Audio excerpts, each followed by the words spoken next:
Bonjour, je vais donc vous présenter cette soutenance sur l'AVE pour un master information et communication, spécialité communication et gestion de contenu. Je vais faire ma présentation donc en trois parties. La première concernera mon parcours, mes expériences professionnelles et ma formation, ainsi que mes compétences en lien avec le master. La deuxième partie concernera les travaux réalisés dans le cadre de la VAE. Tout d'abord un cahier technique, ensuite le site internet, puis je finirai par un e-book sur la stratégie du gratuit. La dernière partie concerne les motivations et mes projets. Tout d'abord, quels sont les apports du master, les apports actuels et attendus. Je vous présenterai également le concept de l'entreprise que j'ai débuté. Et enfin, je vous montrerai les perspectives de chiffre d'affaires en termes de proportion. Nous allons passer donc au parcours.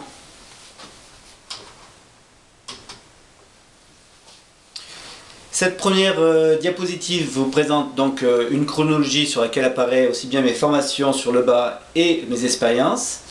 Donc on peut voir que j'ai fait des études très différentes, en passant par un bac scientifique, un BTS commercial et la licence donc AES, administration économique et sociale. Durant cette période BTS licence, je travaillais déjà comme salarié sur lien d'internat pour l'éducation nationale. Puis en 1999, j'ai créé ma propre entreprise sur internet, une entreprise d'édition en ligne pour un site qui s'appelait Journal du gratuit et qui proposait les services et l'actualité sur les services et logiciels gratuits d'internet. Cette expérience m'a apporté d'autres missions comme le consulting pour la Poste.net qui est venu me chercher pour travailler sur la mise en place de leur kiosque à newsletter. J'ai eu l'occasion à ce moment-là de faire de la veille concurrentielle et de contacter des éditeurs, des démarches auprès d'autres éditeurs en ligne, de faire du suivi technique par rapport à la mise en place de ce kiosque à newsletter. Une deuxième mission qui m'a été confiée, c'est celle de formateur au Greta des Hautes-Alpes. Donc là, c'était de la formation bureautique auprès des classes de BTS, assistance de direction et assistance de gestion PME-PMI.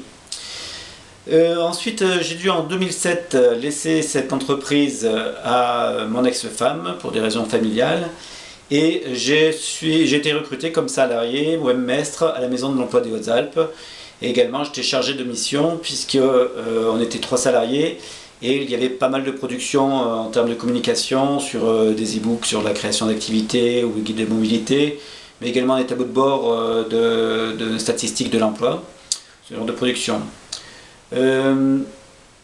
Donc en 2013, l'association a fermé ses portes pour des raisons économiques et politiques.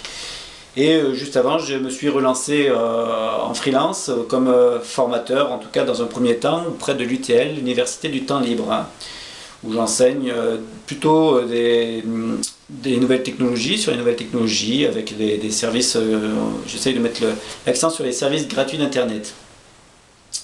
Voilà pour cette première présentation, je vous présente à présent les compétences.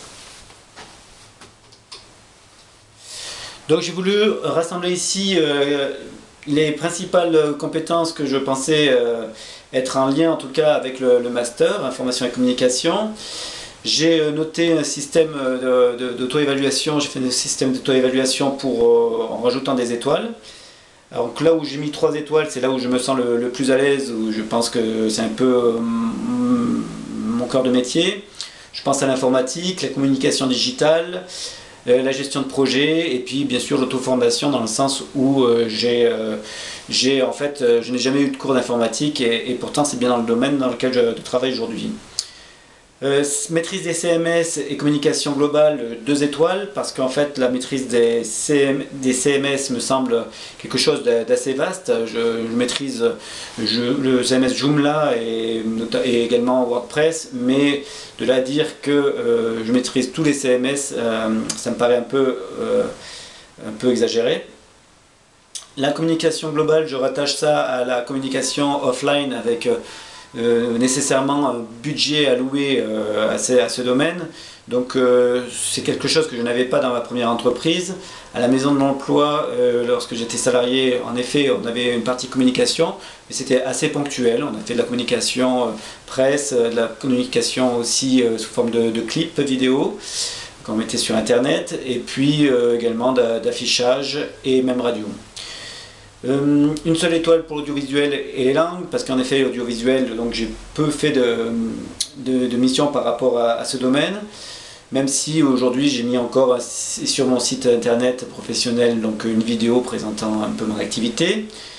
Les langues, je pensais essentiellement à l'anglais à ce niveau-là, puisque bon, même si j'ai eu une dizaine d'années de cours d'anglais, ça reste un anglais scolaire, je dirais, et j'ai pas eu l'occasion de le développer, en tout cas au niveau de l'entreprise. Voilà pour cette première partie.